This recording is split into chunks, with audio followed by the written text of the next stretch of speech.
I 32 siti candidati per la lista UNESCO sono stati messi in una chiave interpretativa piuttosto nuova, affiancando alla vecchia struttura di valorizzazione archeologica un tema di studio e valorizzazione delle accessibilità, dei dialoghi che questi luoghi intraprendono con il territorio attorno. Si tratta sempre di territori ricchissimi, di territori che hanno una stratificazione plurisecolare o millenaria e i nuraghi, a ben vedere, dialogano con un patrimonio molto variegato, fatto di chiese medievali, di percorsi antichi, di sorgenti, di segni che la società ha impresso nei secoli. Ecco, quindi davanti a questo presupposto cerchiamo di proiettare i siti verso un migliore equilibrio con il territorio circostante, intervenendo anche progettualmente, perché naturalmente il nostro tempo contemporaneo ha variato, a volte in meglio ma talvolta in peggio, antichi equilibri. Il ruolo del VICAR in questa importante e pluriannuale vicenda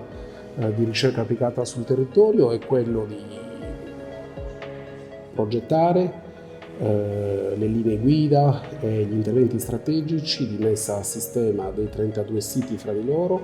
e di infrastrutturazione di ciascuno dei siti con le unità di accesso, quelle che noi abbiamo chiamato le porte del tempo, cioè quei dispositivi di accoglienza dei visitatori e di introduzione al tempo lento del paesaggio nuragico e dei monumenti. Tutto questo in relazione al paesaggio e alle comunità che animano questi luoghi. La mostra espone esattamente questo, una sintesi di questi 32 progetti pilota, fatti anche in collaborazione con Dadu di Alghero, che si è occupato dei siti della provincia di Sassari e di una parte di quelli della provincia di Nuoro, con l'idea di